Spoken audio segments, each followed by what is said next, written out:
भूताची taxi. काही वर्षांपूर्वी एका शहरात स्वभावानं साधा असलेला अभिषेक नावाचा माणूस राहत होता. अभिषेक एका मोठ्या व्यापाऱ्याकडे ड्रायव्हर म्हणून नोकरी करत होता. एक दिवस तो मालकासह गाडीतून प्रवास करत असताना अचानक गाडी एका झाडाला धडकली. हे तू काय केलंस? माझी CMW गाडी ठोकलीस? तुला माहितीये ना माझी गाडी किती महाग आहे ती? मी तुला आत्ताच्या आत्ता नोकरीवरून काढून टाकतो. असं म्हणून मालक रागाने गाडी घेऊन तिथून निघून गेला. अचानक नोकरी गेल्यामुळे अभिषेक फारच दुःखी झाला आणि त्याच झाडाखाली बसून रडू लागला. इतक्या वर्षात पहिल्यांदा माझ्या हातून अपघात झाला आणि माझ्या मालकानं माझं म्हणणं ऐकून न घेता मला लगेच कामावरून काढून टाकलं. तितक्यात एक भयावह आवाज त्याच्या कानावर पडला. खाली माणूस वरती भूत, का ती रात्र, वा वा वा वा, खूपच छान. तो आवाज ऐकून अभिषेक घाबरला. कोण आहे तिकडे? कोणाचा आवाज आहे हा? समोर या. मी आहे काळ्या रात्रीचं काळ सावट. तुम्हाला बोलवलंस? मी आहे भूत. हे बघ मी आलो.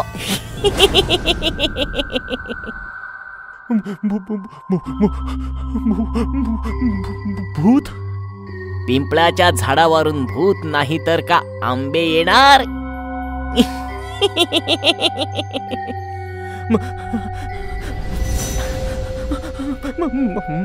मला जाऊ द्या, मला जाऊ द्या. मला माहित नव्हतं हे पिंपळाचं झाड आहे. माहित असतं तर मी ह्या झाडाखाली कधीच बसलो नसतो. हा माणूस मला खूप भोळा वाटतोय. याचा फायदा घेतला पाहिजे. पिंपळाच्या झाडाचं कर्ज फेड, मरून जा किंवा मदत कर.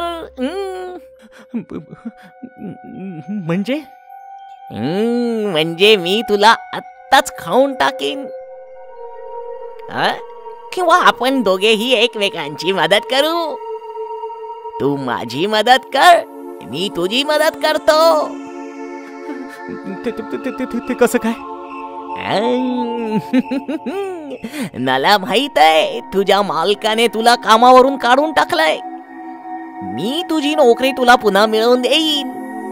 त्या बदल्यात तू माझी भूक भागव. पण मला गाडी चालवण्याशिवाय काहीच येत नाही. ठीक आहे, मग मी तुझी टॅक्सी बनतो. तू दिवसभर टॅक्सी चालव आणि पैसे कमाव.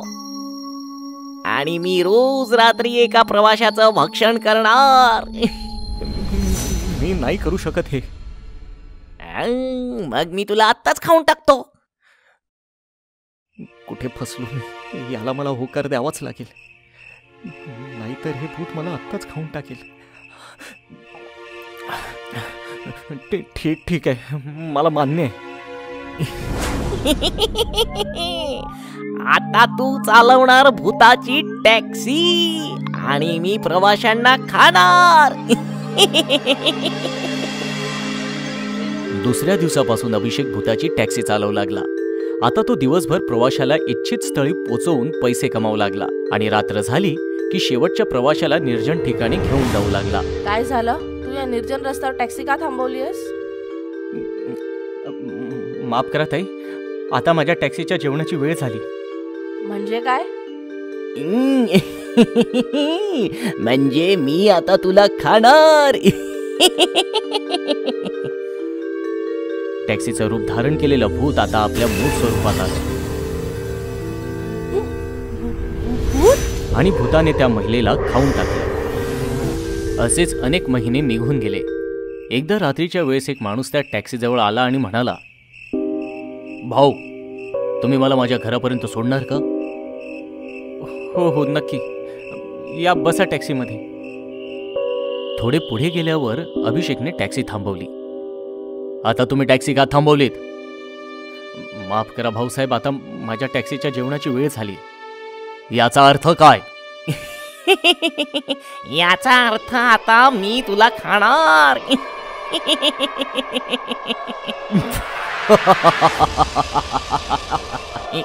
तू का हसतोयस? कारण तू माझे काम अधिक सोपे केलेस. काही दिवसांपूर्वी मला भूताच्या टॅक्सीविषयी माहिती मिळाली होती. तेव्हापासून मी तुझा शोध घेत होतो. पण मी एक भूत आहे, मी तुला खाणार आहे. आणि मी भूत हंटर आहे, मी तुला मारून टाकणार. भूत हंटर ऐकल्यावर ते भूत घाबरलं. भूत हंटर, प्लीज मला जाऊ द्या.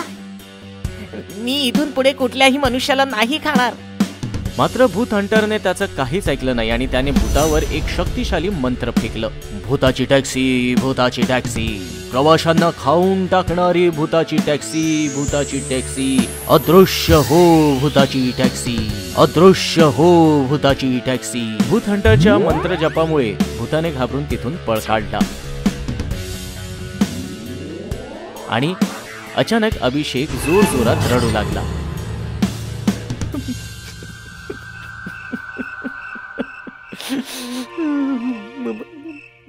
मला माफ करा भूत हंटर. त्या भूताने मला धमकावलं होतं की मी जर त्याचं ऐकलं नाही तर तो मला खाणार होता. मला माहित आहे ही भूतं खूपच चतुर असतात, म्हणून मी तुला काही नाही म्हणणार. तू जाऊ शकतोस. अशा तऱ्हेने भूत हंटरने भूताच्या टॅक्सीचे रहस्य नष्ट केले आणि अभिषेकला सुद्धा त्या भूताच्या जाळ्यातून मुक्त केलं. चेटकिणीचं लग्न. एका शहरात एक मॉल होता. काही कारणास्तव तो 2 वर्ष बंद होता. त्या मॉलमध्ये एक भयंकर चेटकीण राहायला आली होती. मला वाटतंय माझी शक्ती दिवसेंदिवस कमकुवत होत चालली आहे. मला काळ्या राणीची पूजा करावी लागेल. चेटकीण रात्रंदिवस पूजा करून काळ्या राणीला प्रसन्न करण्याचा प्रयत्न करत होती. रात्र काळी काळी आणि दिवस सुद्धा काळा काळा. काळ्या राणीच्या नावाची जपते मी काळी काळी माळा. 2 महिने पूजा केल्यावर काळी राणी प्रसन्न होऊन चेटकिणीला दर्शन देते. रात्र राहील काळी, दिवसही राहील काळा. बोल तू काळ्या राणीची का जपतेस माळा. काळ्या राणी, मी दिवसेंदिवस म्हातारी होत आहे. मी शक्तिहीन होत आहे. मला असा मार्ग सांग म्हणजे मी तरुण होईल, शक्तिशाली होईल. ठीक आहे, तू लग्न कर, पण कोणत्याही भूताशी नव्हे तर माणसाशी कर. लग्नाच्या पहिल्या रात्री त्याला मारून टाक. मग तू तरुण होशील, शक्तिशाली बनशील. ठीक आहे राणी, तुझी काळी सावली अशीच माझ्यावर ठेव. काळ्या राज्याचा जय जयकार असो. आशीर्वाद देऊन काळी राणी तिथून निघून जाते आणि चेटकीण नवरा मुलगा शोधू लागते. काय यार राहुल, तू लग्न कधी करणार आणि आम्हाला पार्टी कधी देणार? एखादी चांगली मुलगी भेटली पाहिजे. मी तुझी काळजी दूर करतो. तुझा मोबाईल दे. हे घे, ह्यात मी डेटिंग ॲप डाउनलोड केला आहे आणि तुझी प्रोफाईल सुद्धा अपलोड केली आहे. बघ, आता मुलींची लाईन लागेल. अरे यार, हे बघ, कोणत्या तरी ईशा नावाच्या मुलीचा मेसेज आला आहे आणि तिने मला डेटवर सुद्धा बोलावलं आहे. तुला कुठे बोलावलंय? City mall. अरे मित्रा, तुला तिथे खूप प्रायव्हसी मिळेल. तो मॉल 2 वर्षांपासून बंद आहे. मी निघतो आता. राहुल त्याच्या कारने सिटी मॉलला पोहोचतो. मॉल समोर ईशा त्याची वाट पाहत आहे. हाय ईशा. नाही, मी लग्नाआधी कोणत्याही पुरुषाला हात लावू शकत नाही. जशी तुमची इच्छा, पण तुम्ही मला या मॉलमध्ये का बोलावलं? आपण एखाद्या मोठ्या हॉटेलमध्ये सुद्धा भेटू शकलो असतो. हा मॉल माझ्या वडिलांचा आहे. हॉटेलमध्ये खूप गोंगाट असतो ना, लोक असतात. मला तिथे कम्फर्टेबल वाटत नाही. मला प्रायव्हसी हवी होती. ठीक आहे, काही हरकत नाही. चल आत जाऊयात. दोघे मॉलमध्ये येतात. हा मॉल का बंद आहे? माझ्या वडिलांचे खूप व्यवसाय आहेत. ते एकटे हा मॉल नाही सांभाळू शकत. पण आता हा मॉल पुन्हा सुरू करायचा आहे. मी त्यांची एकुलती एक मुलगी आहे. त्यामुळे माझ्याशी जो लग्न करेल त्याला हा मॉल मिळेल. खरंच? माझी घुसमट होत आहे. आता मी या नकली रूपात जास्त काळ राहू शकत नाही. मला लग्नासाठी लवकरच प्रपोज केलं पाहिजे. काय विचार करतेस ईशा? राहुल, तू माझ्याशी लग्न करशील का? हे ऐकून राहुल खुश झाला आणि त्याने ईशाचे दोन्ही हात धरले. हो ईशा, मी तुझ्याशी लग्न करेन. राहुल, तू हे काय केलंस? काय झालं? राहुलने तिचा हात पकडताच ईशा चेटकिणीचं रूप धारण करते. ईशाचे हे रूप पाहून राहुल थरथर कापायला लागतो. चेटकीन? हो, मी चेटकीण आहे. मला तुझ्याशी लग्न करायचं आहे. तू माझ्याशी लग्न केलंस तर तुला हवं ते मिळेल. पैसा, गाडी, बंगला, सर्व काही. आणि जर तू नकार दिलास तर मी तुला मारून टाकीन. मी तुझ्याशी लग्न नाही करणार. जातोय मी. असं म्हणत राहुल धावू लागतो. बाहेर येऊन गाडी वेगाने पळवू लागतो. थोड्या अंतरानंतर बरं झालं वाचलो. मग त्याला आवाज येतो, राहुल. राहुल पाहतो तर त्याच्या शेजारी एक चेटकीण बसलेली असते. राहुल जोरात ओरडतो आणि त्याची कार एका ट्रकला धडकते. चेटकीण हसत हसत आकाशात उडून जाते.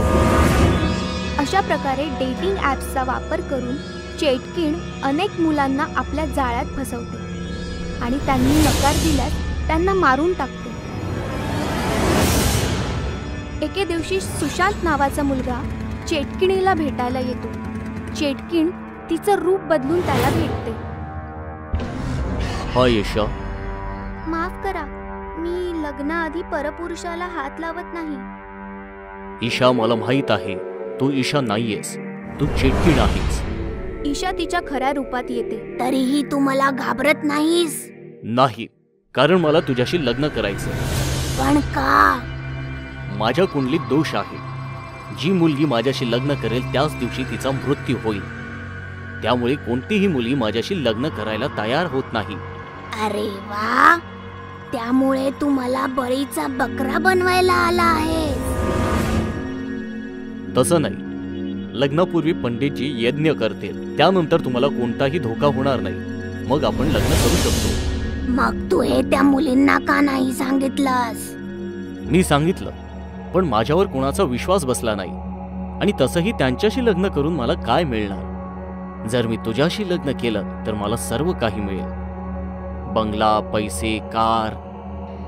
मला हा खूप लोभी वाटतोय. माझ्या जाळ्यात हा सहज अडकेल. ठीक आहे, मग आज रात्रीच लग्न करूया आपण. तू गुरुजींना घेऊन ये. रात्र झाली. लग्नाची सर्व तयारी मॉलमध्ये झाली. गुरुजी मोठा यज्ञ करतात. यज्ञ संपला. आता हे पाणी मुलीला द्या, म्हणजे मुलगी त्रासातून मुक्त होईल. हे घे, पाणी पी. हे प्यायल्यावर सर्व धोके दूर होतील आणि मग लग्न करून नवीन आयुष्य सुरू करू. मूर्ख कोच्चा, लग्नानंतर याचे आयुष्य संपेल हे माहिती नाहीये याला. चेटकीण ते पाणी पिते आणि पाणी पिल्यानंतर ती जळू लागते.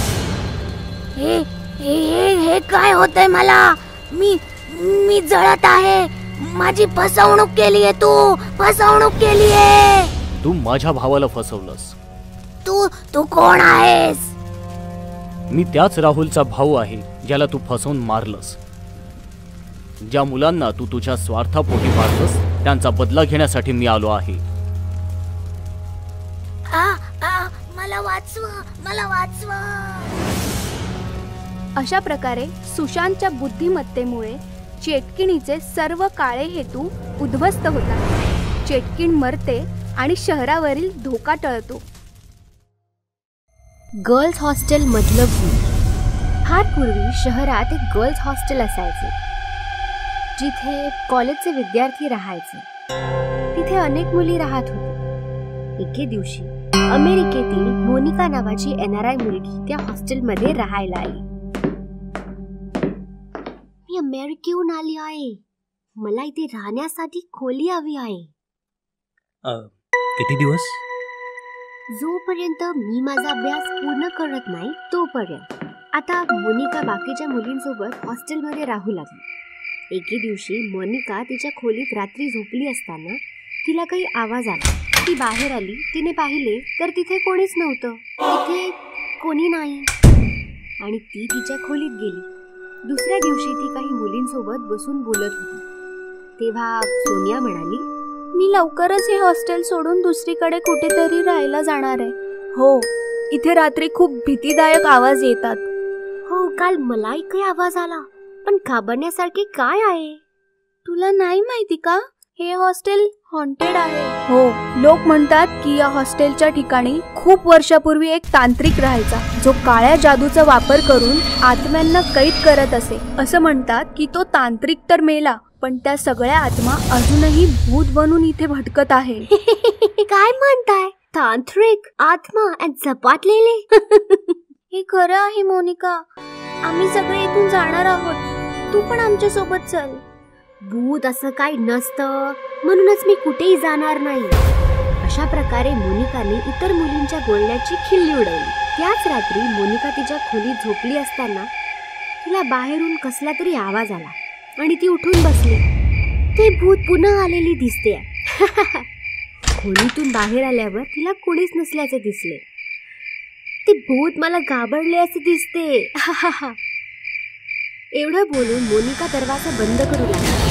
तेवढ्यात तिला दूरवर एक सावली दिसली. ही कुणाची सावली आहे? ती सावलीच्या मागे जायला लागली. जशी ती सावलीकडे सरकत होती तशी सावलीही तिच्यापासून दूर जात होती. मग अचानक सावली खूप मोठी झाली. ही सावली खूप मोठी झाली आहे, पण ही सावली आहे कुणाची? असा विचार करत ती सावलीकडे धावू लागली. धावत धावत ती हॉस्टेलच्या गच्चीवर आली. गच्चीवर आल्यावर सावली गायब झाली. ही सावली कुठे गायब झाली? जाऊ दे, तिला जिकडे जायचं तिकडे ती गेली. जाऊ दे, मी आता झोपायला जाते. आणि पुन्हा एकदा मोनिका हॉस्टेलमधल्या रात्रीच्या गजबजाटाकडे दुर्लक्ष करून खोलीत येऊन झोपी गेली. दुसऱ्या दिवशी ती हॉस्टेलमध्ये काही मुलींसोबत बसली असताना सोनिया म्हणाली, मोनिका, आम्ही एक नवीन हॉस्टेल पाहिले आहे. उद्या सकाळी आपण सगळे तिकडे शिफ्ट होऊया. काय? तुम्ही खरंच हे हॉस्टेल सोडत आहात का? हो, इथे राहिलो तर ते भूत आपल्याला मारून टाकेल. मी तुला किती वेळा सांगितले आहे की हे भूत सारखे काय नाही, पण तुम्ही लोक माझं ऐकतच नाहीये. मोनिका, आम्हाला ते सर्व नाही माहिती. उद्या सकाळी आपण इथून निघणार आहोत. तुझं मन झालं तर तू पण येऊ शकतेस. त्या रात्री पुन्हा एकदा मोनिका तिच्या खोलीत झोपली होती. नंतर खूप मोठे आणि भयानक भूत तिच्याकडे आले. मोनिका, बघ तुला भेटायला कोण आलंय. कोण आहे? अचानक समोर एवढं भीतीदायक भूत पाहून मोनिका घाबरते. तू कोण आहेस? आणि माझ्या खोलीचा दरवाजा बंद होता, तू आत कसा आलास? मी भूत आहे आणि कुठलाही दरवाजा आम्हा भूतांना थांबवू शकत नाही.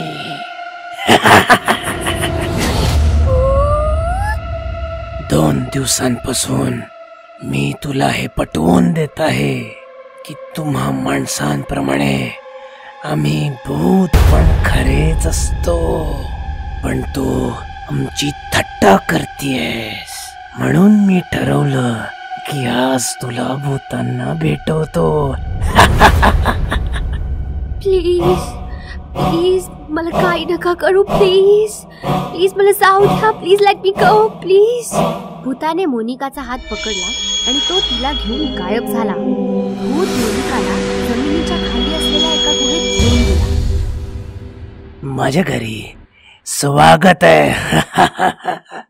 मला सांग, तुला काय हवंय? वाघाचं रक्त की माणसाची खोपडी? नो, मला काहीच नको आहे. प्लीज मला जाऊ द्या. Please let me go please. मराठीत बोल, डोनाल्ड ट्रम्पची भाजी. माझ्याकडून खूप मोठी चूक झाली आहे. मी मानते की भूत असतात. असं कसं? मोठ्याने बोला. जशी माणसं आहेत तशीच भूतही आहेत. जशी माणसं आहेत तशीच भूतही आहेत. असेच भूत मोनिकाला घाबरवत राहिला. काही वेळाने मोनिका भीतीने बेशुद्ध पडली. मी हिला धडा शिकवला असं दिसतंय.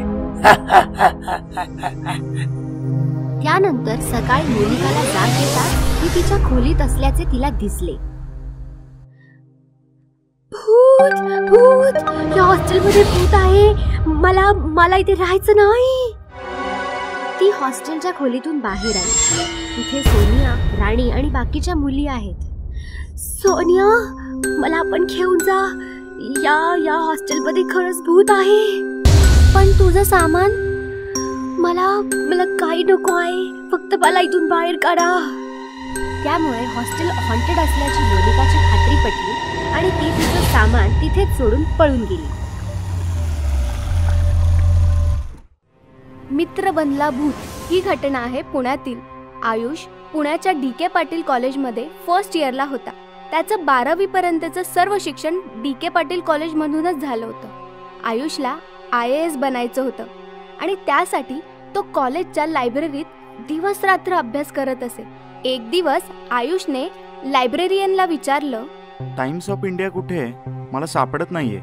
बहुतेक कोणीतरी घेऊन गेलं असेल. आयुषला आश्चर्य वाटलं, कारण त्याच्याशिवाय कॉलेजमध्ये दुसरं कोणी टाइम्स ऑफ इंडिया वाचणारे नव्हते. आयुषने दुसरे वर्तमानपत्र घेतले आणि आपल्या जागेवर जाऊन तो बसला. तितक्यात त्याचं लक्ष त्याच्या बाजूला बसलेल्या मुलाकडे गेलं. तो टाइम्स ऑफ इंडिया वाचत होता. आयुषने त्याला विचारलं, IAS ची तयारी करतोयस का? होय. तुझं नाव काय आहे? मेहुल. मी फर्स्ट इयर शिकतोय. अरे, आपण तर क्लासमेट्स आहोत. पण तुला याआधी नाही पाहिलं. 12वी पर्यंत कुठे शिकलास? याच कॉलेजमध्ये होतो. मी पाहिलंय तुला. काय बोलतोस काय? मी तर तुला नाही कधी पाहिलं. अशा प्रकारे दोघेही खूप गप्पा मारू लागले. त्यांच्यात मैत्री झाली आणि आता ते दिवस रात्र एकत्र लायब्ररीत येऊन वाचन करू लागले. एक दिवस आयुष कॉलेज कॅन्टीनमध्ये त्याची मैत्रीण नेहा आणि वरुण सोबत होता. काय लायब्ररीत दिवस रात्र अभ्यास करतोस? एकट्याला कंटाळा नाही का येत? मी एकटा थोडी असतो. माझ्यासोबत मेहुल देखील असतो. कोण मेहुल? अरे, तो जो माझ्या शेजारी बसतो. अगं, आपलाच क्लासमेट आहे. माझ्यासोबत प्रत्येक लेक्चर अटेंड करतो. मी तर तुझ्यासोबत कुठल्या मेहुलला नाही पाहिलं. काय बोलतेस काय? थांब, मी आत्ताच त्याला बोलवतो.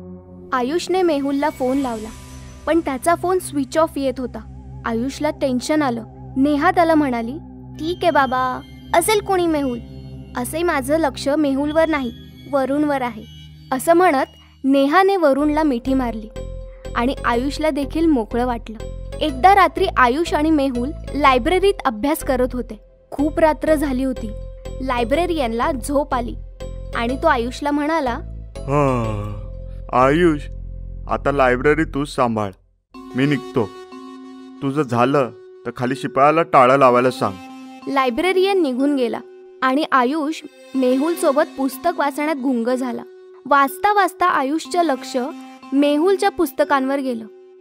तेव्हा त्याला धक्काच बसला, कारण त्याचं पुस्तक कोरं होतं. आयुषने मेहुलचे पुस्तक हिसकावून घेतलं. त्या पुस्तकांची पाने पलटली तर त्यावर एक अक्षर देखील नव्हते. पुस्तक तर पूर्ण कोरं आहे आणि तू गेल्या 2 महिन्यांपासून हे पुस्तक घेऊन बसलायस. अरे, चक्कर काय मित्रा? असं म्हणत आयुषने आपल्या बाजूला पाहिले तर मेहुल तिथे नव्हता. ते पाहून आयुष घाबरला. मेहुल, कुठं अदृश्य झालास?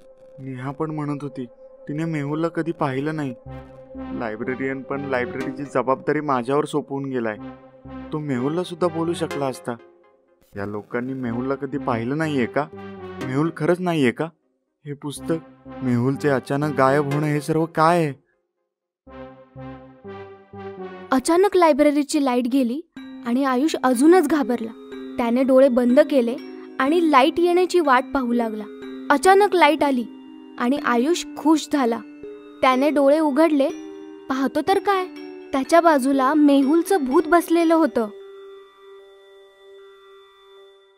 मेहुल, हे सर्व काय आहे? मेहुल नाही, मेहुलचं भूत. आणि तू हे जे काही पाहतोयस त्यालाही दुसरं तिसरं कोणी नाही, तूच जबाबदार आहेस. मी काय केलं? तू माझं आयुष्य उद्ध्वस्त केलंस. आठव 1 वर्षापूर्वीची 12वीची परीक्षा. तू एका मुलाला कॉपी करताना पकडलं होतंस. हे ऐकून आयुष 1 वर्ष मागे गेला. तेव्हा त्याला बायोलॉजीच्या परीक्षेचा दिवस आठवला. सर, हा मुलगा कॉपी करतोय. ए चल उभा राहा. Sir sorry, extremely sorry sir. 2 मिनिटाच्या आत इथून बाहेर निघ, नाहीतर HSC एक्झाम मधून रस्टिकेट केलं जाईल. तुला माहितीये का, एक्झाम हॉल मधून बाहेर आल्यावर मी काय केलं तुला कसं कळणार? तू तर पेपर लिहिण्यात बिझी होतास. मी बिल्डिंग वरून उडी मारून जीव दिला आणि आता तुला मारायला आलोय. हे बघ मेहुल, मान्य आहे चूक माझी आहे, पण तू पण चुकीचा होतास. कॉपी करत होतास. चीटिंग चुकीचीच आहे ना? नाही, आता मी जे करणार आहे ते चुकीचं आहे. हे ऐकून आयुष घाबरला. काय करणार आहेस तू? मेहुलने आयुषचा गळा पकडला आणि त्याने त्याला खिडकीतून बाहेर फेकून दिलं. आयुष लायब्ररीच्या 5व्या मजल्यावरून पडून मरून गेला आणि मेहुल खिडकीतून त्याला बघून हसू लागला.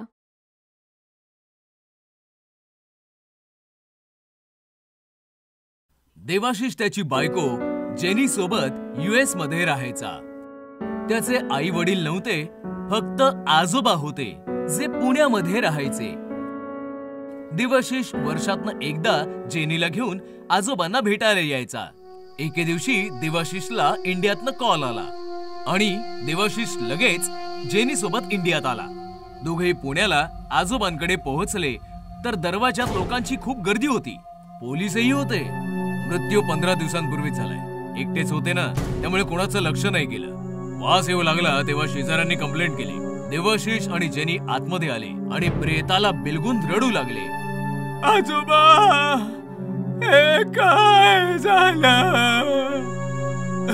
माझ्या सोबत आला असता तर हे असं घडलं नसतं. काय इथे राहण्याचा हट्ट केला तुम्ही का? देवाशिष आणि जेनीने आजोबांचे अंतिम संस्कार केले आणि काही दिवस इंडियामध्ये राहायचा निर्णय घेतला. आजोबा तर नाही राहिलेत. आता त्यांची ही प्रॉपर्टी विकून आपण कायमचे अमेरिकेला निघून जाऊ. हो, जसं तुला योग्य वाटेल. जेनी आणि देवाशिष आजोबांच्या घरी राहू लागले. एके दिवशी दोघे झोपले होते, तेवढ्यात कुणीतरी दरवाजा वाजवला. देवाशिषने दरवाजा उघडला तर भाजीवाली उभी होती. साहेब, भाजी घ्या ना, ताजी ताजी आहे भाजी. सॉरी, नकोय मला. देवाशिष आणि जेनीला अमेरिकन खाणं आवडायचं. ते दररोज अमेरिकन खाणं ऑर्डर करायचे आणि खायचे. पण भाजीवाली देखील दररोज सकाळी दारावर ठकठक करायची. साहेब, भाजी घ्या ना, ताजी ताजी आहे भाजी.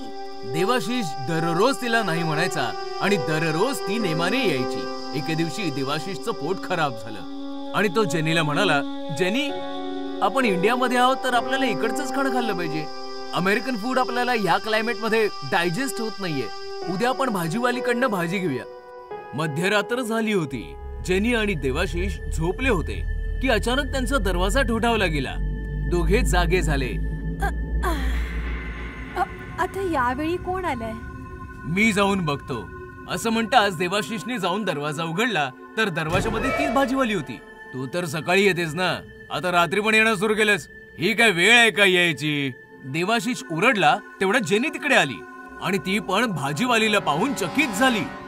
तुम्हाला भाजी घ्यायची होती, मग भाजी घेऊन आले. ठीक आहे, आणि इकडे. देवाशिषने भाजीची टोपली घेतली आणि जेनीला दिली. ही आत ठेवून दे आणि येताना पैसे पण घेऊन ये. जेनी टोपली घेऊन आतमध्ये आली आणि तिने झाकण उघडलं आणि ते पाहताच तिचा थरकाप उडाला. टोपलीमध्ये भाज्या नाही, हाडं होती. ती पटकन देवाशिषच्या दिशेने पळाली. इथे देवाशिष भाजीवाली सोबत गप्पा मारत होता. अगं तुला कसं माहिती आम्हाला भाजी पाहिजे म्हणून? कारण मी माणूस नाही, भूत आहे. अचानक भाजीवाली भयानक भूत बनली. देवाशिषचे डोळे पांढरे झाले. पळत पळत जेनी आली आणि तिने भाजीवालीचं रूप पाहिलं. ते पाहताच ती मूर्छित झाली. जेनी सांभाळ स्वतःला. देवाशिषने जेनीला सांभाळलं आणि दरवाजा लावला. भाजीवाली भूतणी हसत हसत गायब झाली. जेनीला घेऊन देवाशिष थरथरत आत आला. त्याने जेनीला सोफ्यावर बसवलं. जेनी घाबरू नकोस, मी पाणी आणतो हा. देवाशिष पाणी घेण्यासाठी किचन मध्ये आला आणि तिकडचं दृश्य पाहून तिकडेच हबकला. भाजीच्या टोपलीवर एका तरुण मुलीचं भूत रडत होतं. देवाशिषला पाहताच त्या मुलीचं भूत रडत रडत देवाशिषकडे येऊ लागलं. देवाशिष ओरडला, जेनी पळ, इकडे धोका आहे. असं म्हणत देवाशिष हॉलमध्ये पळाला. तर सोफ्यावर जेनी नव्हती. जेनी, कुठे आहेस तू? तेवढ्यात देवाशिषला एका रूम मधून ओरडण्याचा आवाज आला. देवाशिष थरथरतच त्या रूमच्या दिशेने गेला.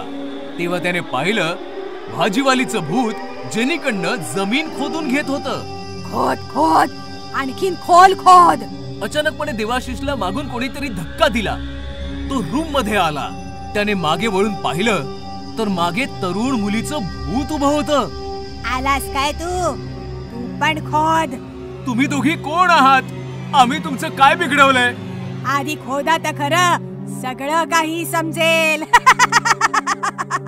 देवाशिष आणि जेनी रडत रडत रूम खोदू लागले. खोलवर खोदल्यानंतर 2 सापळे बाहेर आले. ते सापळे पाहिल्यावर दोघेही घाबरले.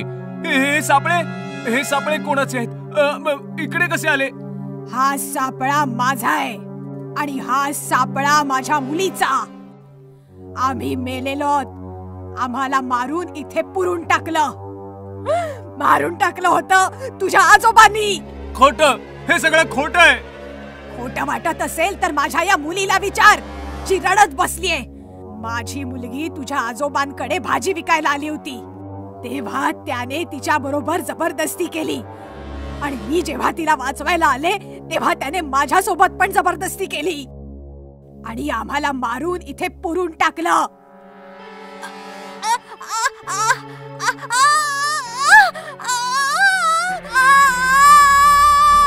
मग आम्ही शपथ घेतली, तुझ्या आजोबांना तर मारूच आणि तुमचा निर्वंश करून टाकू. आजोबांना तर मारून टाकलं, आता तुझी पाळी आहे. असं म्हणताच दोन्ही भूतणींनी देवाशिष आणि जेनीला पकडलं. गळा दाबून दोघांना तडफडून तडफडून मारून टाकलं आणि त्याच खड्ड्यामध्ये पुरून टाकलं.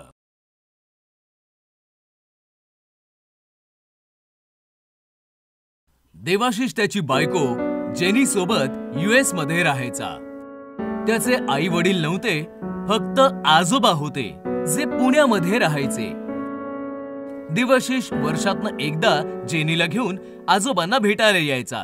एके दिवशी देवाशिषला इंडियातनं कॉल आला आणि देवाशिष लगेच जेनी सोबत इंडियात आला. दोघेही पुण्याला आजोबांकडे पोहोचले तर दरवाजात लोकांची खूप गर्दी होती. पोलीसही होते. मृत्यू 15 दिवसांपूर्वीच झालाय. एकटेच होते ना, त्यामुळे कोणाचं लक्ष नाही केलं. वास येऊ लागला तेव्हा शेजाऱ्यांनी कंप्लेंट केली.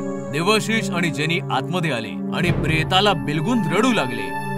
आजोबा, हे काय झालं? माझ्या सोबत आला असता तर हे असं घडलं नसतं. काय इथे राहण्याचा हट्ट केला तुम्ही का? देवाशिष आणि जेनीने आजोबांचे अंतिम संस्कार केले आणि काही दिवस इंडियामध्ये राहायचा निर्णय घेतला. आजोबा तर नाही राहिलेत. आता त्यांची ही प्रॉपर्टी विकून आपण कायमचे अमेरिकेला निघून जाऊ. हो, जसं तुला योग्य वाटेल. जेनी आणि देवाशिष आजोबांच्या घरी राहू लागले. एके दिवशी दोघेही झोपले होते. तेवढ्यात कुणीतरी दरवाजा वाजवला. देवाशिषने दरवाजा उघडला तर भाजीवाली उभी होती.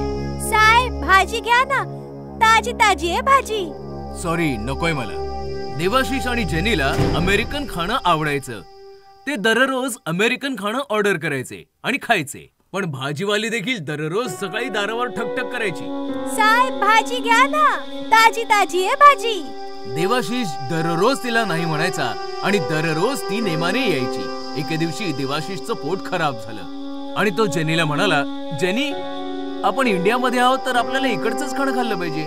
अमेरिकन फूड आपल्याला ह्या क्लायमेटमध्ये डायजेस्ट होत नाहीये. उद्या आपण भाजीवालीकडनं भाजी घेऊया. मध्यरात्र झाली होती. जेनी आणि देवाशिष झोपले होते की अचानक त्यांचा दरवाजा ठोठावला गेला. दोघे जागे झाले. आता यावेळी कोण आलंय? मी जाऊन बघतो, असं म्हणताच देवाशिषने जाऊन दरवाजा उघडला तर दरवाजामध्ये तीच भाजीवाली होती. तू तर सकाळी येतेस ना, आता रात्री पण येणं सुरू केलंस? ही काय वेळ आहे का यायची? देवाशिष ओरडला. तेवढ्यात जेनी तिकडे आली आणि ती पण भाजीवालीला पाहून चकित झाली. तुम्हाला भाजी घ्यायची होती, मग भाजी घेऊन आले.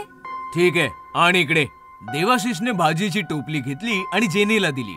ही आत ठेवून दे आणि येताना पैसे पण घेऊन ये. जेनी टोपली घेऊन आतमध्ये आली आणि तिने झाकण उघडलं आणि ते पाहताच तिचा थरकाप उडाला. टोपलीमध्ये भाज्या नाही, हाडं होती. ती पटकन देवाशिषच्या दिशेने पळाली. इथे देवाशिष भाजीवाली सोबत गप्पा मारत होता. अगं, तुला कसं माहिती आम्हाला भाजी पाहिजे म्हणून? कारण मी माणूस नाही, भूत आहे. अचानक भाजीवाली भयानक भूत बनली. देवाशिषचे डोळे पांढरे झाले. पळत पळत जेनी आली आणि तिने भाजीवालीचं रूप पाहिलं. ते पाहताच ती मूर्छित झाली. जेनी, सांभाळ स्वतःला. देवाशिषने जेनीला सांभाळलं आणि दरवाजा लावला. भाजीवाली भूतणी हसत हसत गायब झाली. जेनीला घेऊन देवाशिष थरथरत आत आला. त्याने जेनीला सोफ्यावर बसवलं. जेनी, घाबरू नकोस, मी पाणी आणतो हा. देवाशिष पाणी घेण्यासाठी किचन मध्ये आला आणि तिकडचं दृश्य पाहून तिकडेच हबकला. भाजीच्या टोपलीवर एका तरुण मुलीचं भूत रडत होतं. देवाशिषला पाहताच त्या मुलीचं भूत रडत रडत देवाशिषकडे येऊ लागलं. देवाशिष ओरडला, जेनी पळ, इकडे धोका आहे. असं म्हणत देवाशिष हॉलमध्ये पळाला तर सोफ्यावर जेनी नव्हती. जेनी, कुठे आहेस तू? तेवढ्यात देवाशिषला एका रूम मधून ओरडण्याचा आवाज आला. देवाशिष थरथरतच त्या रूमच्या दिशेने गेला. तेव्हा त्याने पाहिलं, भाजीवालीचं भूत जेनीकडनं जमीन खोदून घेत होतं. खोद खोद, आणखीन खोल खोद. अचानकपणे देवाशिषला मागून कोणीतरी धक्का दिला. तो रूम मध्ये आला. त्याने मागे वळून पाहिलं तर मागे तरुण मुलीचं भूत उभं होतं. आलास काय तू? तू पण खोद. तुम्ही दोघी कोण आहात? आम्ही तुमचं काय बिघडवलंय? आधी खोदा तर खरं, सगळं काही समजेल. देवाशिष आणि जेनी रडत रडत रूम खोदू लागले. खोलवर खोदल्यानंतर 2 सापळे बाहेर आले. ते सापळे पाहिल्यावर दोघेही घाबरले. हे सापळे कोणाचे आहेत? इकडे कसे आले? हा सापळा माझा आहे आणि हा सापळा माझ्या मुलीचा. आम्ही मेलेलो, आम्हाला मारून इथे पुरून टाकलं. मारून टाकलं होतं तुझ्या आजोबांनी. खोटं, हे सगळं खोटं आहे. खोटं वाटत असेल तर माझ्या या मुलीला विचार, जी रडत बसलीये. माझी मुलगी तुझ्या आजोबांकडे भाजी विकायला आली होती. तेव्हा त्याने तिच्या बरोबर जबरदस्ती केली आणि मी जेव्हा तिला वाचवायला आले तेव्हा त्याने माझ्या सोबत पण जबरदस्ती केली आणि आम्हाला मारून इथे पुरून टाकलं.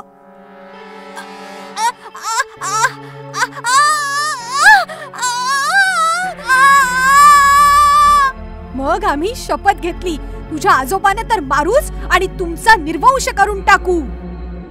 आजोबांना तर मारून टाकलं, आता तुझी पाळी आहे. असं म्हणताच दोन्ही भूतणींनी देवाशिष आणि जेनीला पकडलं. गळा दाबून दोघांना तडफडून मारून टाकलं आणि त्याच खड्ड्यामध्ये पुरून टाकलं. भूतनी आंटी. बऱ्याच वर्षांपूर्वी जंगलामध्ये एक ताकदवान भूतनी तिच्या मुलीसोबत राहत होती. भूतनी तिच्या मुलीची खूप काळजी घ्यायची. ती जंगलातून रोज नवनवीन प्राणी आणून तिला खाऊ घालायची. आई, हा ससा खूपच मऊ आहे, पण हा ना खूपच छोटा होता. उद्या ना तू माझ्यासाठी खूप मोठी म्हैस घेऊन ये. ठीक आहे बाळा. माझी मुलगी छोटी छोटी म्हैस मागते मोठमोठी. अशीच वेळ निघून गेली आणि भूतनी आता म्हातारी झाली आणि आजारी पडू लागली. आता तिच्या जागी तिची मुलगी शिकार करून आणू लागली. एके दिवशी म्हाताऱ्या भूतनीने तिच्या मुलीला सांगितलं, बाळा, आता मी जास्त दिवस जिवंत नाही राहणार, म्हणून माझी इच्छा आहे तू माझी एक शेवटची इच्छा पूर्ण कर. सांग आई. जेव्हा मी छोटीशी होते तेव्हा माझी आई माझ्यासाठी शहरातून एक जाडजूड आणि मऊ मऊ माणसाचा मुलगा खायला घेऊन आली. माझी इच्छा आहे की मरण्याच्या आधी पुन्हा एकदा मी माणसाच्या मुलाची चव घ्यावी. ठीक आहे आई, मग तुझ्या पुढच्या वाढदिवसाला आपण माणसाच्या मुलाची चव चाखू. मानवाच्या मुलाच्या शोधात भूतनी शहराच्या दिशेने निघाली. जंगलातून मी आले, शहराकडे मी जाईन. माणसाचं पोर खाऊन माझ्या आईचा वाढदिवस साजरा करीन. शहरामध्ये पोहोचून तिने बरीचशी मुलं पाहिली, पण एकही मूल तिला आवडलंच नाही. तेवढ्यात तिला समोर गट्टू दिसला. हा मुलगा तर खूप मऊ मुलायम आहे, पण हा तर खूपच हडकुड आहे. याला तर माझी आई एकटीच खाऊन टाकेल, मग मला काय मिळणार? काही हरकत नाही, मी ह्याला खायला घालून चांगलं जाडजूड बनवेन. आणि तिने एका सुंदर आंटीचं रूप घेऊन गट्टूच्या शेजारी राहायला आली. आणि मग तिने एक दिवस गाजराचा हलवा बनवला आणि गट्टूकडे आली. मी गट्टूसाठी गाजराचा हलवा आणलाय. Thank you aunty. आता भूतनी काही ना काही निमित्ताने गट्टूला स्वादिष्ट भोजन खाऊ घालायला लागली. एवढं स्वादिष्ट भोजन खाऊन आता गट्टू देखील खूप जाडजूड झाला. भुक्या भूतनीचं जेवण जेवून गट्टू झाला जाडजूड. आता जाड्या गट्टूला खाऊन भूतनी पण होईल जाडजूड. दुसऱ्याच दिवशी भूतनी आंटीने गट्टूला सांगितलं, मी शहरापासून थोडं दूर असलेल्या रेस्टॉरंट मध्ये जेवायला जातेय. तू माझ्या बरोबर येणार आहेस का? हो हो, मी तुमच्या बरोबर नक्की येईन. आणि मग भूतनीने गट्टूला सोबत घेतलं आणि जंगलाच्या दिशेने निघाली. गट्टूने जसं जंगल पाहिलं त्याने भूतनीला विचारलं, आंटी, तुम्ही मला इथे जंगलात का घेऊन आलात? तुम्ही तर म्हणाला होतात की मला रेस्टॉरंट मध्ये घेऊन जाताय. तेव्हा अचानक भूतनी तिच्या मूळ रूपात आली. तू बरंच काही खाल्लंस गट्टू, आता आमच्या खाण्याची पाळी आहे. तुम्ही तर भूतनी आंटी आहात. भूतनी गट्टूला घेऊन तिच्या आईच्या जवळ आली. आई, हे बघ, मी माणसाचं पोर घेऊन आले. याला खाण्यात तर खूप मजा येईल. ह्या दोन्ही भूतणींचं बोलणं ऐकल्यावर गट्टूला कळलं की यांच्यापासून वाचण्यासाठी त्याला काही ना काही शक्कल लढवावी लागेल. तेवढ्यात त्याला एक आयडिया सुचली. आता तुम्ही मला खायचं ठरवलेलंच आहे, तर तुम्ही मला खा. पण तुमच्यापैकी माझं काळीज कोण खाणार? असं म्हणतात माणसाच्या शरीरात काळीज सगळ्यात जास्त स्वादिष्ट असतं आणि जो ते एकदा खातो तो त्याची चव कधीच नाही विसरत.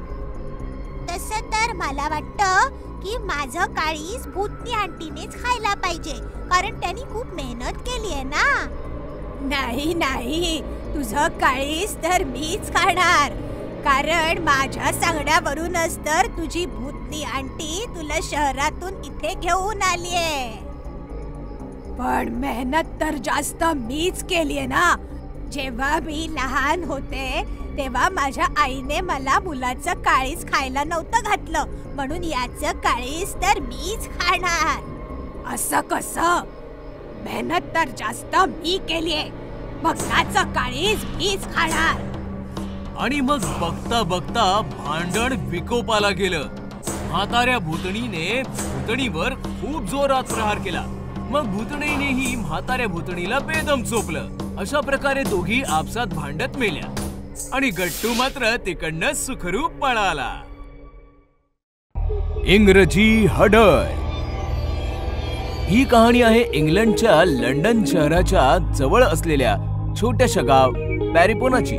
पॅरिपोना घनदाट जंगल आणि डोंगरांनी वेढलेलं एक सुंदर गाव होतं. जशी परदेशी माणसं भारत फिरायला येतात तशीच भारतीय लोक सुद्धा परदेश बघायला जातात. असेच काही मित्र लंडन बघण्यासाठी पहिल्यांदा इंग्लंडला गेले. त्यांच्यामध्ये राजू पण होता. उंच उंच डोंगरांवर फिरणं आणि घनदाट जंगलांमध्ये रात्रभर निशाचरासारखं फिरणं राजूला खूप आवडायचं. 15 दिवस राजू मित्रांसोबत लंडन फिरत होता. त्यांनी एक गाईडही केला होता. तो त्यांना शहराची माहिती देत होता. 15 दिवसातच राजू लंडन फिरून खूप बोर झाला. यार माधव, मी खूप बोर झालोय यार. चल ना डोंगरात आणि जंगलांमध्ये जाऊया, धमाल करूया, मजा येईल. मी तर एक गाव पण सर्च केलंय. जास्त दूर नाहीये पॅरिपोना. पॅरिपोनाचं नाव ऐकताच तो इंग्रजी गाईड दचकला. न्यू न्यू पॅरिपोना न्यू. आता याला काय झालं यार? म्हणजे हा आता आपल्याला पॅरिपोना नाही फिरवणार? नाही यार, याने तर आधीच सांगितलं होतं ना हा शहराच्या बाहेर नाही जाणार म्हणून. आणि पॅरिपोना तर अजिबातच नाही. असं काय आहे पॅरिपोना मध्ये? डोंगर आणि घनदाट जंगलांनी वेढलेलं एक सुंदर गाव आहे. याचं सोडा, तुम्ही तरी याल ना माझ्यासोबत? नाही यार, आतापर्यंत फक्त शहरच फिरलोय. या शहराची चव चाखणं अजून बाकी आहे. तुला कळतंय ना? पॅरिपोना विषयी राजूच्या मनामध्ये अजूनच उत्सुकता निर्माण होऊ लागली आणि तो एकटाच ट्रेन मध्ये बसून निघून गेला. जेव्हा तो निघाला तेव्हा रात्र होती. पॅरिपोनाला पोहोचला तेव्हा खूप रात्र झाली होती. चारी दिशांना काळे काळे डोंगर आणि घनदाट जंगल होतं आणि मधोमध होतं पॅरिपोना. हे पाहताच राजूचं मन सुखावून गेलं. अरे वा, फार मजा येणार आहे. कारण की गावकरी थकून भागून जेवून आता आराम करत असतील नाही. रात्रभर जंगल आणि डोंगरांचा आस्वाद घेतो, सकाळी सकाळी गावात जाईन. राजूने टॉर्च काढला आणि जंगलात फिरू लागला. जंगलामध्ये भयंकर श्वापद होती, पण राजूला सवय होती स्वतःला वाचवत जंगलामधनं चालत चालत डोंगराच्या माथ्यावर पोहोचला. राजूला तहान लागली होती खूप आणि त्याच्याजवळ पाणीही उरलं नव्हतं. उफ, थकलो रे बुवा. हा डोंगर जरा जास्तच टफ आहे. इथे कुठे पाणी मिळालं असतं ना तर फार बरं झालं असतं. असं म्हणताच राजू टॉर्च फिरवू लागला की अचानकपणे अंधारात एका कोपऱ्यात बसलेली म्हातारी दिसली आणि राजू घाबरला. कोण आहे तिकडे? डोंट वरी, मी सॅनिटा आहे. इथेच डोंगरावर राहते. तुला पाणी पाहिजे ना? पाण्याचं नाव ऐकताच राजू धावत पळत त्या म्हातारीकडे गेला आणि तिच्याकडनं पाणी घेऊन त्याने प्यायला. तुम्हाला मराठी पण येतं? हो, तुझ्यासारखे बरेच इंडियन्स येतात. मी त्यांचे प्रश्न ऐकून ऐकून मराठी शिकले. प्रश्न ऐकून? खूपच थंडी आहे ना, विस्की पिणार का तू? हे ऐकून तर राजूच्या मनात गुलाब फुलू लागले. हो, नक्की पिन. मग ये माझ्या मागे. राजू सॅनिटाच्या मागे मागे एका झोपडीमध्ये गेला, ज्याचं छत नव्हतं. डोक्यावर चंद्र लटकत होता. अजबच झोपडी आहे. तेव्हा राजूची नजर लाकडाच्या पिंपावर गेली. वाटतंय की ह्याच्यामध्ये विस्की आहे. राजूने इकडे तिकडे पाहिलं पण सॅनिटा नव्हती कुठेच. वाटतंय की काही कामानिमित्त बाहेर गेली असावी. मी विस्की तरी पिऊन घेतो. जसं राजूने पिंपाचं झाकण उघडलं तो अवाकच झाला, कारण की त्याच्यामध्ये विस्की नाही, एक भयंकर विलायती हडळ बसली होती. राजू घाबरला. हडळ हसत हसत बाहेर आली. सॅनिटा, सॅनिटा. अरे वीड्या, मीच तर सॅनिटा आहे. तुला फसवून इकडे घेऊन आले. पण असं का? कारण मी उपाशी आहे, मला तुला खायचंय. आता कळलं मला, गाईड पॅरीपोनाला यायचं का नाही म्हणत होता. प्लीज मला सोड ना. नक्कीच तुला सुटायची संधी मी नक्कीच देईन. तू मला एक प्रश्न विचार, मी जर बरोबर उत्तर दिलं तर तू मरशील. मला उत्तर नाही आलं तर मी जळून जाईन आणि तू वाचशील. विचार, किती कठीण प्रश्न विचारायचा आहे तो विचार, पण एक लक्षात ठेव, प्रश्न एकच विचारायचाय. राजू कोंडीत सापडला.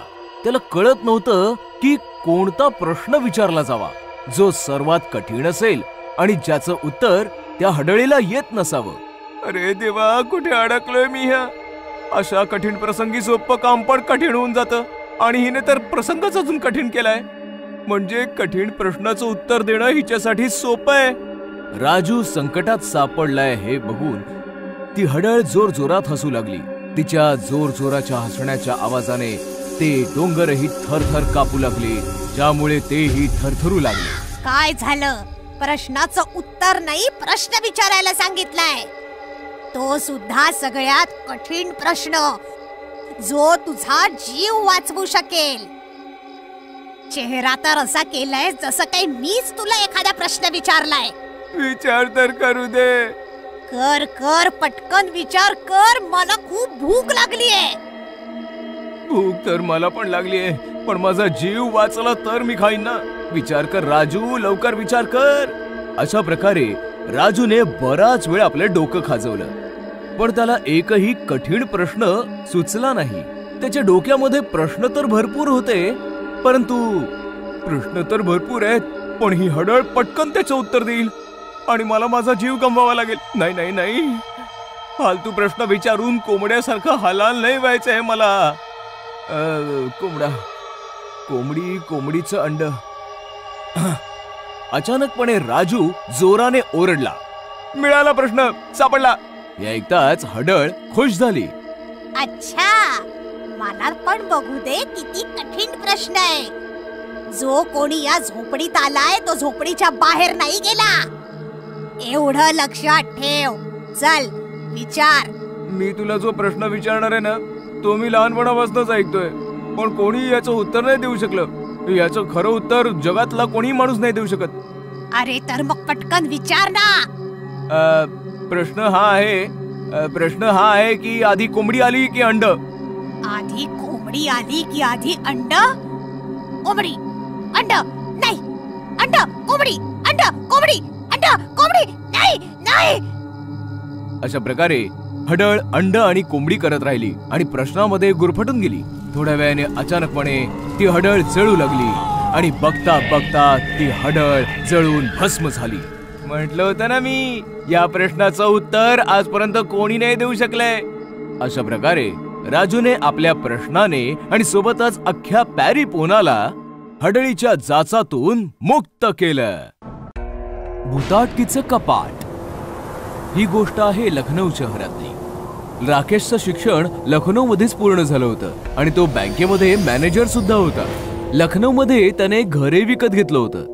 काही दिवसांसाठी राकेश त्याच्या गावी गेला तर नातेवाईकांनी त्याचं लग्न विनिता सोबत लावून दिलं आणि मग राकेश विनिता लखनौला परतले.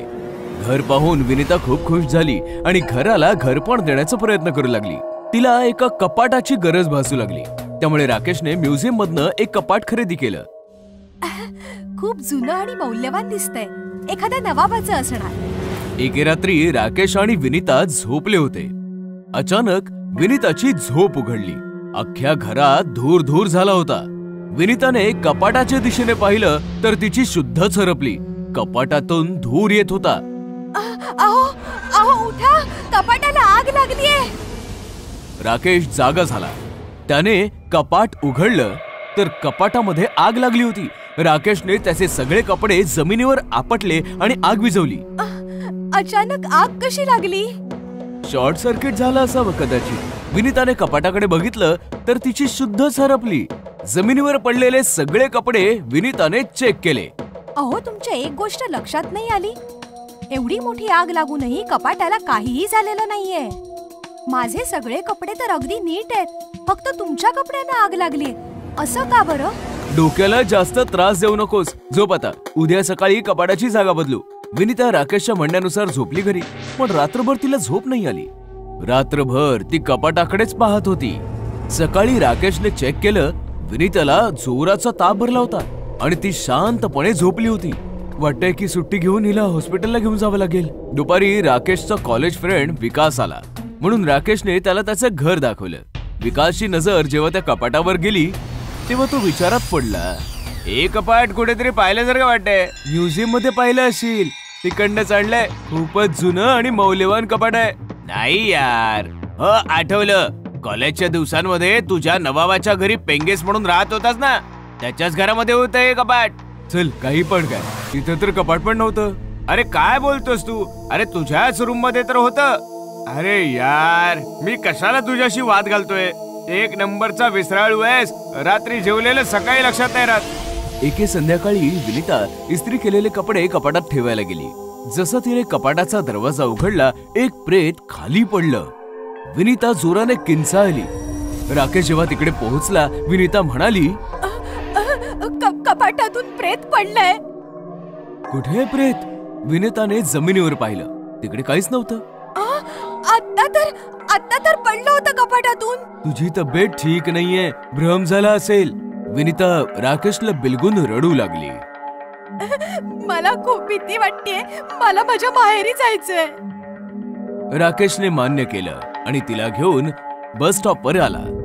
विनीता बसमध्ये बसून तिच्या माहेरी निघून गेली आणि मग राकेश घरी आला. विनीताच्या सोबत घराचं घरपण पण गेलं. चला, कपडे बदलून जेवून घेतो मी.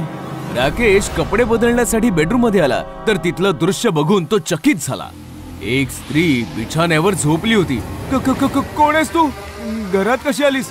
ती स्त्री जशी राकेशकडे वळली, घाबरून जोरात राकेश किंचाळला. ती स्त्री भयंकर भूत होती. मी नाही आले, तू मला आणलंयस या कपाटासोबत. म्हणजे विनीता खरं सांगत होती? हो, खरं बोलत होती ती, अगदी खरं. कोण आहेस तू? काय पाहिजे तुला? बदला. मला मारलंयस तू. आठव जरा नवाबाचं घर. 5 वर्षांपूर्वीची ती रात्र, जेव्हा तुझा मित्र विकास मला तुझ्यासाठी विकत घेऊन आला होता. तिचं म्हणणं ऐकल्यावर राकेश 5 वर्ष मागे गेला. तेव्हा त्याला ती रात्र आठवली. ऐश कर माझ्या राजा, मागडा माल आहे. नवाब येणार तर नाही ना? कोणी नाही येणार, मी निघतो. विकास गेल्यावर राकेशने दरवाजा बंद केला आणि त्या स्त्रीपाशी येऊन बसला.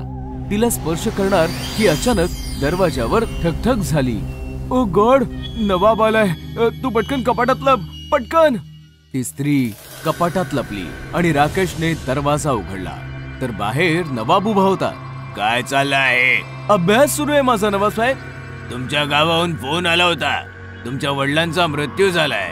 वडिलांच्या मृत्यूची बातमी ऐकून तू तर गावी निघून गेलास, पण मी मात्र त्या कपाटामध्ये गुदमरून मेले आणि सडले.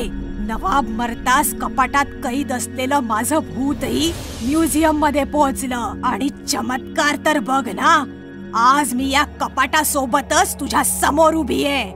तुझ्यामुळे मी मेले. इतकी वर्ष कपाटात कैद होऊन राहिले.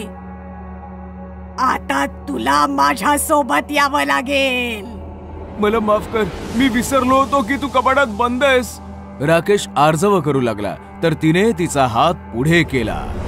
राकेशने तिच्या डोळ्यांमध्ये पाहिलं आणि तो वश झाला. ती त्याला घेऊन हळूहळू कपाटाच्या दिशेने सरकू लागली. कपाटाच्या जवळ येताच अचानकपणे दरवाजा उघडला आणि दोघे आत गेले. कपाटाचा दरवाजा बंद झाला आणि जिवंत राकेश त्या भूतणीसोबत कपाटामध्ये कधीही न परतण्यासाठी कैद झाला. आजीच्या घरी भूत. उन्हाळ्याच्या सुट्ट्या लागल्या होत्या. कौशिक आणि टीना त्यांच्या मावस भाऊ बहीण लिली आणि मयूर सोबत ट्रेनने त्यांच्या आजोळी विलासपूरला चालले होते. चौघेही विलासपूरला त्यांच्या आजी आजोबांच्या घरी पोहोचले. आजी आजोबांचं घर म्हणजे खूप जुना एक लांब लचक वाडा होता. वाड्यामध्ये फक्त आजी आजोबाच राहायचे. त्यांची दोन्ही मुलं फॉरेनला शिफ्ट झाली होती. चौघही भाऊ बहीण पोहोचताच आजी आजोबांना मिठी मारतात. अरे आलात माझ्या पिल्लांनो. अरे तुमच्या येण्यामुळे या सुन्या वाड्यात जान आलीये. बाळांनो, अंग पाय धुवून फ्रेश व्हा जरा. आजीने तुमच्यासाठी गरमागरम जेवण बनवलंय. म्हणजे तुम्ही अजून कोणी नोकर नाही ठेवलाय? आई समजावून थकून गेलीये तुम्हाला. यावर आजी आजोबा किंवा कोणीच काही उत्तर नाही दिलं. सर्वांनी हात पाय धुवून जेवण जेवून घेतलं आणि मग चौघं प्रत्येकाच्या रूम मध्ये जाऊन झोपले. पण लिलीला मात्र झोप येत नव्हती. तिला अख्खं घर फिरून पाहायचं होतं. झोप येत नाहीये. सगळा वाडा फिरून येते. सगळे तर झोपलेत. डिस्टर्ब करायला कोणीच येणार नाही. लिली बेडरूम मधनं निघून चालू लागली. तेव्हा आजी आजोबांच्या बेडरूम मधनं कुरबुरीचा आवाज ऐकू यायला लागला. लिली लपून ऐकू लागली. नाही, मुलांना अजिबात सांगायचं नाहीये, ती घाबरून जातील. अहो पण काही नाही, मी जरा बाहेरून फिरून येतो. लिली घाबरली आणि आजोबांच्या बाहेर यायच्या आधीच मागच्या दिशेने पळू लागली, जेणेकरून आजोबांनी तिला पाहू नये. पळता पळता ती फारच दूर पोहोचली की अचानक कोणीतरी तिला एका रूम मध्ये खेचून घेतलं आणि मग दरवाजा बंद झाला. रूम मध्ये फारच अंधार होता आणि एक शिडी उभी होती जी वर एका दुसऱ्या मजल्यावर जायची. कोण आहे? कोणी खेचलं मला आतमध्ये? टीना, मयूर, मला माहितीये ही मस्ती तुम्हीच करू शकता. तेव्हा अचानकपणे लिलीच्या पाठीवर कोणीतरी हात ठेवला. लिलीने मागे वळून पाहिलं तर तिचा थरकाप उडाला. एक भयंकर भूत उभं होतं आणि हसत होतं. लिली बेटा, ये माझ्याकडे ये.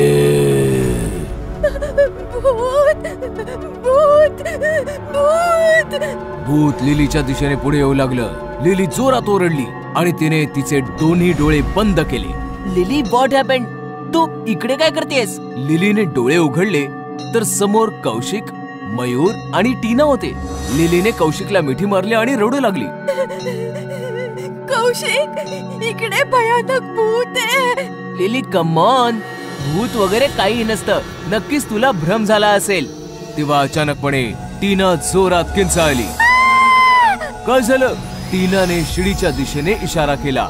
शिडीवर तेच भूत बसलं होतं. भूत बघून सगळ्यांची अवस्था बिकट झाली. मुलांनो, ओळखलं मला?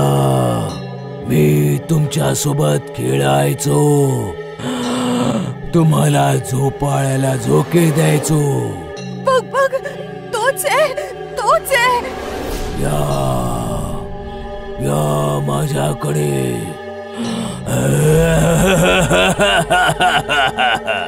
मुलं घाबरली आणि किंचाळू लागली. आजी, आजी. आजीचं नाव ऐकताच भूताला राग आला आणि मुलांच्या दिशेने चालू लागला. मुलं दरवाजापाशी गेली तर दरवाजा आपोआप बंद झाला. खबरदार, आजी आजोबांना आवाज दिला तर मी तुमचा कच्चा फडशा पाडेन. कोण आहेस तू? का मला त्रास देतोयस? भूत मुलांच्या जवळ आलं आणि त्याने कौशिकला उचलून हवेमध्ये फेकून दिलं. कौशिक जोराचा जमिनीवर आपटला. ओ गॉड, लागलं रे. मग भूताने प्रत्येकाला हवेमध्ये उचलून फेकून दिलं. चौघही जोर जोरात ओरडू लागले. भूत जोर जोरात हसू लागलं की तेवढ्यात अचानक शिडीवरून खाली उतरून आजी आजोबा आले. आजोबांच्या हातामध्ये छडी होती. आजी आजोबांना पाहिल्यानंतर लहान मुलांच्या जीवामध्ये जीव आला आणि भूत आजोबांची छडी पाहून घाबरून गेलं. भूत पळून जाईल याच्या आधीच आजोबांनी त्यांच्या छडीने भूताला मारायला सुरुवात केली.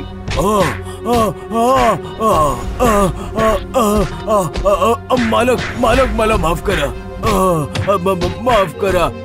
नटवर, माझ्या मुलांना त्रास देतोस? हे घे.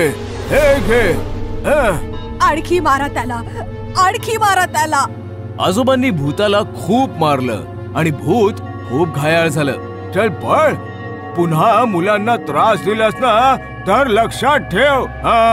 आजोबांच्या तावडीतून सुटल्यावर भूत अचानकपणे गायब झालं. बाळांनो, तुम्ही ठीक तर आहात ना? आम्ही ठीक आहोत आजी. पण हे कोण होतं? आजीने आजोबांकडे पाहिलं. सांग त्यांना, आता सांगितल्याशिवाय गत्यंतर नाही. आधी आम्ही तुम्हाला नाही सांगितलं कारण तुम्ही घाबरला असतात. ते भूत आमच्या जुन्या नोकराचं नटवरच आहे, जो 20 वर्षांपूर्वीच मेला होता. काय? हे नाव तर पहिल्यांदाच ऐकतोय. हो, तेव्हा तुम्ही सगळे खूप लहान होतात. तेव्हा ना नटवरच तुमची देखभाल करायचा. पण एक दिवस त्याचा मृत्यू झाला आणि त्यानंतर आम्ही ठरवलं की आम्ही पुन्हा इथे नोकर ठेवणार नाही. नटवर कसा मेला हे फक्त आम्हा दोघांना माहितीये. कसा मेला होता तो? एका रात्रीची गोष्ट आहे. नटवर रात्री घरात चोरी करून पळून चालला होता. त्यात कुत्रे ओरडायला लागले आणि आजोबांना जाग आली. नटवर आजोबांना खूप घाबरायचा. पळून जाता आलं नाही म्हणून तो पुन्हा घरात आला. पायऱ्यांवरून तो पळत होता. अचानक पाय घसरून तो पडला आणि त्यातच तो मेला. तेव्हापासून त्याचं भूत या वाड्यात फिरतय. बरं झालं आजोबांनी त्याला धडा शिकवला. आता तो परत तर नाही येणार ना? परत तर तो नक्कीच येईल, फक्त तुम्हाला मात्र त्रास नाही देणार. हे ऐकताच मुलं चिंतेमध्ये गळली. पण आजोबांच्या छडीने कमाल केली होती. त्या दिवसानंतर नटवरचं भूत त्या वाड्यामध्ये कधीच दिसलं नाही.